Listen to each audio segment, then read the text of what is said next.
Do you believe in hell? Do you believe in the lake of fire? A place of eternal torment? Why do you ask, Randall?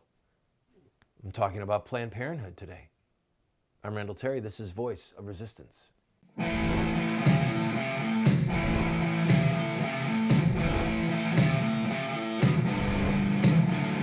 Those who forsake the law praise the wicked.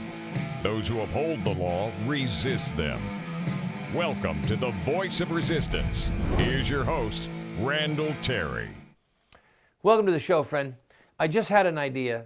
I doubt that we'll get any takers, Billy Bob. But here's my idea. For those of you who are given to art, I would like to start accumulating pictures drawn by perhaps some of you along the theme or the genre of Dante's Inferno, all right, or the Divine Comedy. If you've read portions of the Divine Comedy, and by the way, the Divine Comedy is universally heralded as the most magnificent piece of literature written in Italian, and some people claim that it is the most magnificent piece of literature ever written, ever, okay, excluding the divine texts of the Old and New Testament. Well, there are artists who have read it and put portions of it on canvas or in etchings. And I want to encourage you to look up Dante's Inferno and look up Muhammad or Ali, his son. Not Muhammad Ali, you'll just get the boxer. But look up images of Muhammad or Ali in hell based upon the words. In fact, read the couplets from Dante's Divine Comedy and then see what Dante said about Muhammad and about Ali, and then look at the artist's depiction. And all of that to say, maybe some of you who are artists would like to follow that genre of art and picture some of Planned Parenthood's people in hell. Listen, Jesus can forgive them. You just watch it and you'll see if I'm overstating the need.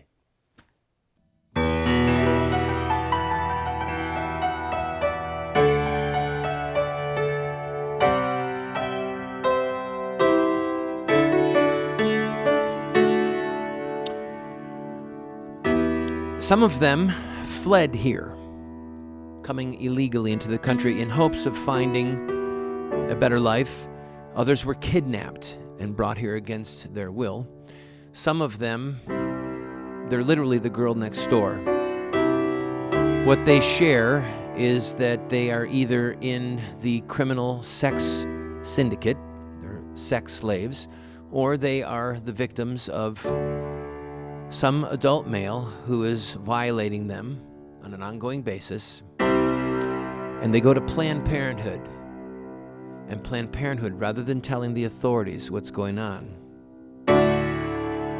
covers up the crimes and keeps them locked in this hell.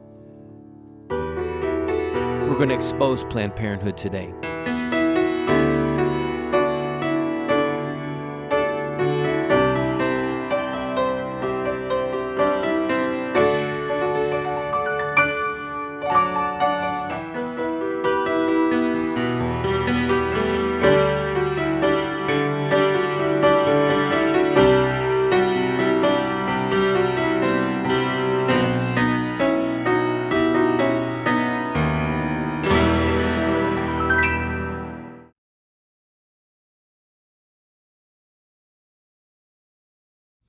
Welcome to today's program, friend. We are in the middle of a series on Planned Parenthood, and we're doing that because recently President Obama became the first sitting president to speak at a Planned Parenthood conference, praising their work, their service for young women for nearly 100 years. We are going just a little bit deeper into the news to show you who Margaret Sanger, the founder of Planned Parenthood, was, what the organization really stands for, what they are doing to young people, coast to coast. So if you missed any of those shows, and if you want to see the upcoming ones, you can find them all in the archives in a special section about Planned Parenthood. Go to voiceofresistance.com. Now, I read to you yesterday from my book, Accessory to Murder. By the way, if you want to get this, We'll send it to you for a gift of any size. Just pay the shipping and handling. I'll even autograph it for you, okay? You'll learn more in this book than you're hearing on any of the news outlets about Margaret Sanger and Planned Parenthood. Lane, do me a favor. Play the two quotes about, actually play the one for Obama saying, "I've got your back." All right, just so you see.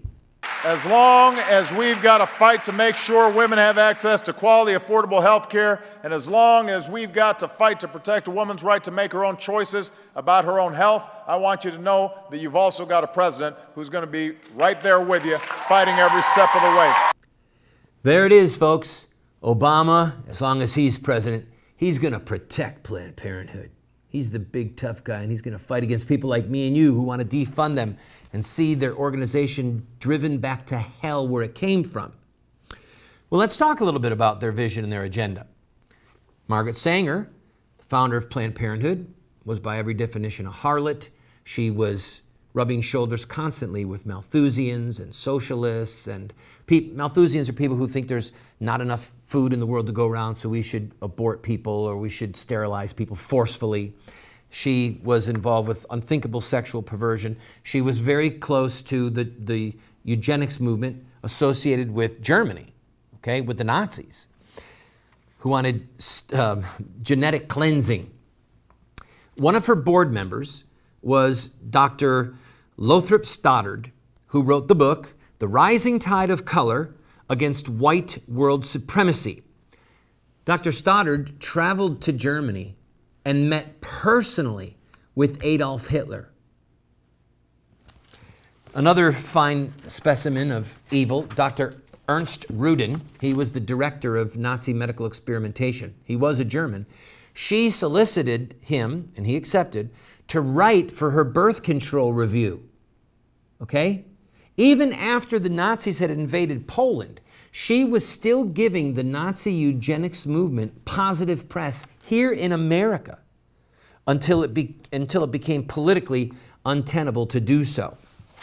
Now, she also spoke in her book, The Pivot of Civilization, about eliminating human weeds. All right?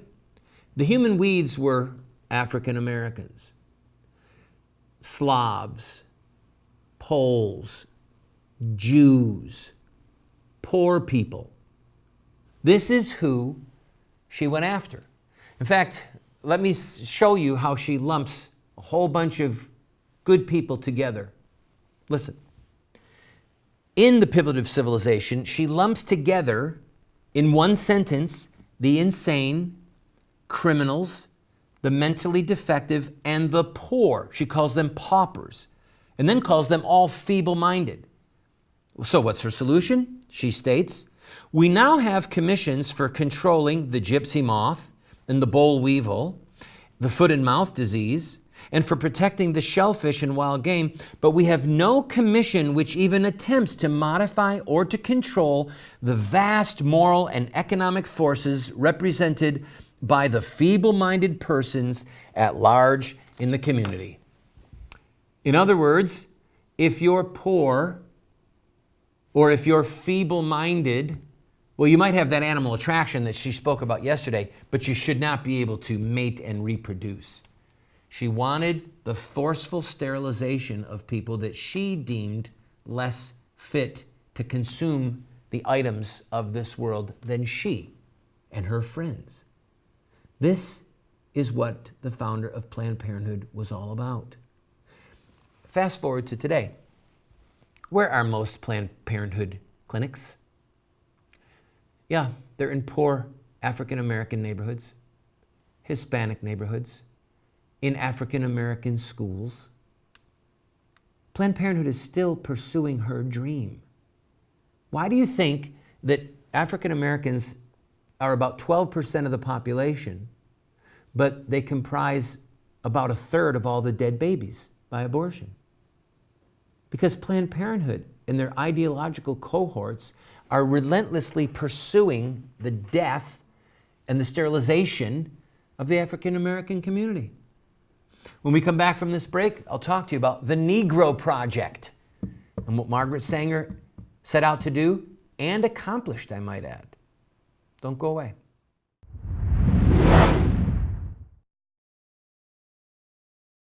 Supreme Court Justice Clarence Thomas referred to John Locke twice in his dissent in the Obergefell decision. John Locke is referred to as the philosopher of American liberty. He was a genius, and he not only believed in natural law, but he believed in revealed law, the Word of God, the law of God.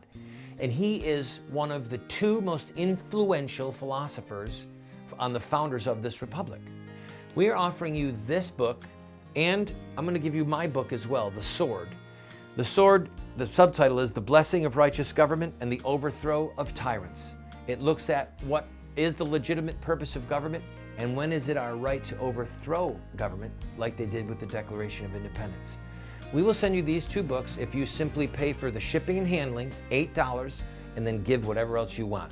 And by the way, the $8 doesn't cover our cost, but if that's all you can afford, we'll send them to you for the $8. God bless you.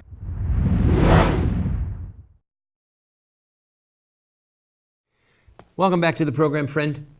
Margaret Sanger was a racist.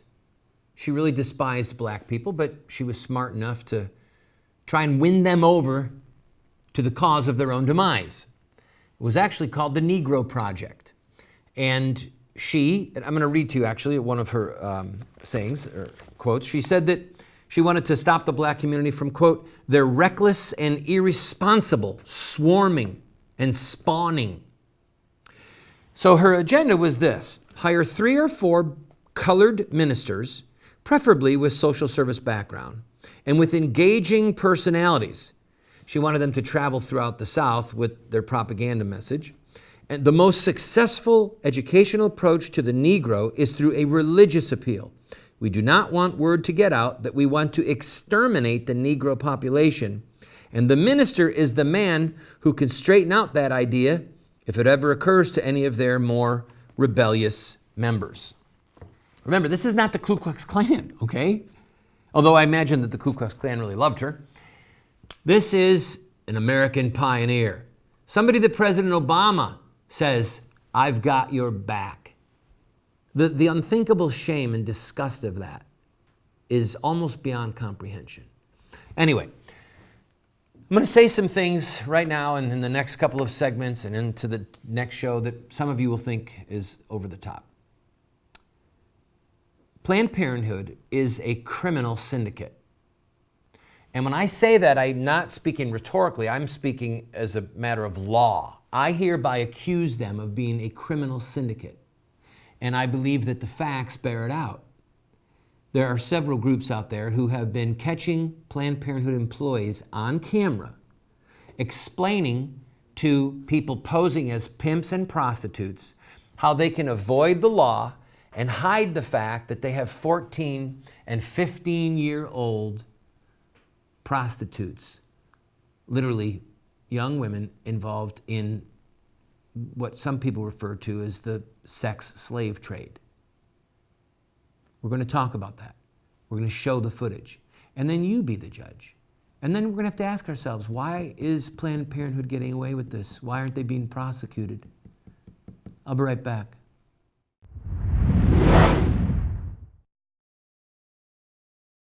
Thanks to friends like you, we have state-of-the-art cameras and state-of-the-art teleprompters and state-of-the-art gear here in the studio.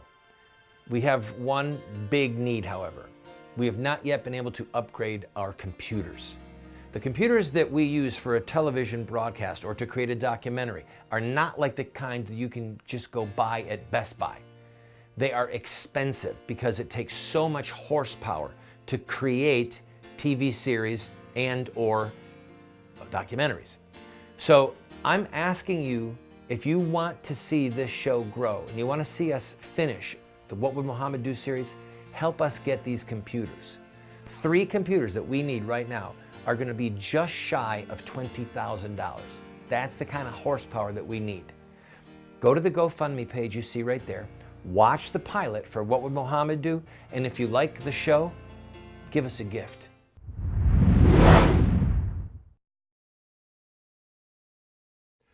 Welcome back to the program, friend. President Obama, praising Planned Parenthood, had this to say. I want to thank all of you for the remarkable work that you're doing day in, day out in providing quality health care to women all across America. You are somebody that women, young women, old women, women in between, count on for so many important services. Well, what exactly are those services? Lila Rose and her team at Live Action, and I encourage you to go to their website, have done some incredible, groundbreaking undercover work showing the counseling that comes from Planned Parenthood. And as I stated, they are a criminal syndicate. Listen as this man posing to be a pimp discusses with a Planned Parenthood employee, a manager, how to break the law and keep it a secret that he has foreign sex slaves that are 14 and 15 years old. It's hard to hear. You've got to listen and read the transcript as it goes. Lane? Now the thing is, okay, so some of them are like, some of them are young. They're kind of like, some are like 15, 14, and some of them don't speak any English, you know, because they're not even from here. So it's like, how can they come in here? Because they don't always feel comfortable coming into facilities. One, minors are always accepted without parental consent. Okay. The only thing that you do have to be careful is, if they are a minor, we are obligated, if we hear any certain information, to kind of report. So the first thing with that is, one, if they do speak English or even Spanish, it doesn't matter what they speak. It doesn't matter what they speak. If we're going to have it translated, they just have to be aware that they have to be careful with what, you know, I'm not kind of like leading in, I don't want to get anybody in trouble. I know, it's fine. How would you recommend, like, because we want them to get the help, so exactly. how would you recommend? Exactly, but so mainly, like, on the paperwork, there's going to be a point that asks, you know, like, are you sexually active, stuff like that. If they're under a certain age, we're kind of, you know, me and my other counselor, like, for the most part, we want as little information as possible. We want as little information as possible because we're not going to get involved in this shit. You know, excuse my word. No, that's once we get to the nurse practitioner, she's a little bit more anal, so she likes to kind of dig a little bit more. There it is. And again, this is not odd. Film like this has been captured all over the country, on the phone and in person. This is what President Obama had to say, again, in praise of Planned Parenthood. Somewhere there's a woman who's breathing easier today because of the support and counseling she got at her local Planned Parenthood health clinic. Well, the truth is, there are pimps, there are pedophiles breathing easier. Not the girls that are their captives, not the girls that are being sexually exploited. They're not breathing easier, Mr. Obama. It's the pimps, the pedophiles, the criminals who are breathing easier. Listen to this or watch this footage where the Planned Parenthood employee specifically tells the pimp and the hooker that is there with him to lie. How old is your partner? You know, that kind of stuff. So that's where, you know, so even if they lie and just say, oh, he's the same age as me, 15, you know, so like if they're 15, it's just like mainly 14 and under, we have to, doesn't matter. If their partner's the same age, younger, whatever, 14 and under, we have to report. 14 under. That includes being 14. Right? Yeah, Okay. 14, you know, once they get to 15, then there's a little bit more playroom. So as long as they just lie and say, oh, he's 15, 16, you know, as long as they don't say 14, and as long as it's not too much of an age gap, then we just kind of like, then we just kind of play. What if they do say they're 14? Can? Well, you know, then from there, it's just really watching what they say. Could it be any clearer? They are instructing somebody who has 14 and 15-year-old girls as sex workers, foreigners. God only knows if they were kidnapped and brought here, or if they were tricked into coming here, promised one thing, you know, a job in a factory, and now they have a job as a prostitute.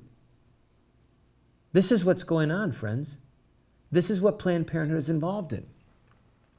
Play that clip, Lane, where Obama is praising them. Because the women you serve know you and they trust you. And the reason for that is that you haven't let them down before. President Obama, are you kidding? Haven't let them down? How many tens of thousands of young girls, 13, 14, 15 years old, tens of thousands who are the victim of statutory rape, of a man bringing them in, pretending to be the father when he's in fact the abuser? How many pimps and sex workers have come in and the sex worker is a 14-year-old girl, maybe from another country, maybe from America? Planned Parenthood is letting women down every day. They are a criminal syndicate involved in covering up and facilitating the criminal acts against minors. I'm going to take a break. When we come back, more of the ludicrous from President Obama and what you and I must do.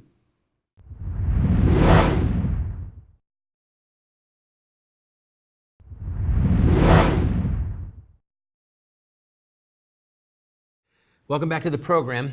Again, if you join me late, go to voiceofresistance.com to see this entire series on Planned Parenthood, Margaret Sanger, and Obama being their lackey. All right, listen to these words from President Obama, again, praising Planned Parenthood. Make sure that they know that there are plans out there right now that cover the cost of contraception and preventive care free of charge. Well, it could be that the free birth control actually helps not just the sex slaves and the sex workers, but it helps the profit margins of the pimps. You mean to tell me I can get free birth control for my prostitutes? Sign me up. He goes on to say, we've got to spread the word, particularly among women, particularly among young women, who are the ones who are most likely to benefit from these laws. Well, it's not just young women who are going to benefit, it's the pedophile. It's the criminal who is using and abusing these young women. Planned Parenthood last year, 2012, killed over 330,000 babies. Cold-blooded murder, okay? That's over 25% of all murdered babies in the United States.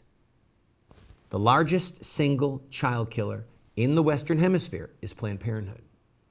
And true to their perverse sexual agenda, they are also involved in the crimes of covering up sexual assaults on minors. Remember this, friend. A girl who's 14 or 15 years old having sex, she's got an STD, she's getting contraception, she's getting her baby killed through abortion. She is a walking crime scene. A crime has been committed by definition. And Obama is covering up and covering for this godless organization.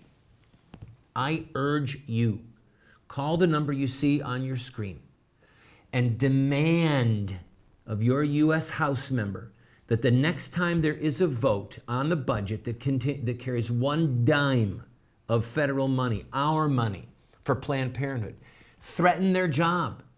Tell them you will never vote for them again if they vote to give your money to this criminal syndicate. In tomorrow's program, we're going to see how they impact parents of little 14 and 15-year-old girls who are sneaking off to Planned Parenthood without mom knowing about it. God save us. So I admit it. I want people to be forgiven.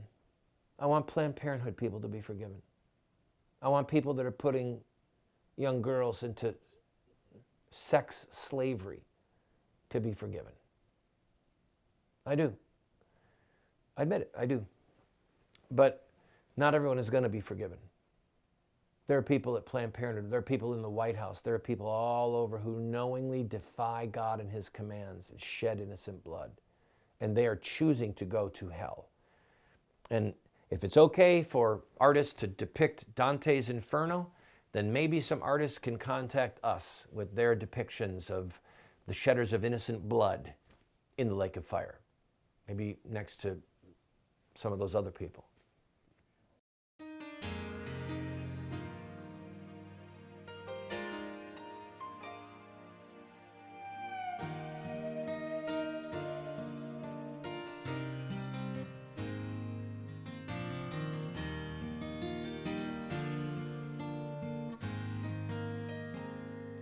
Mm-hmm.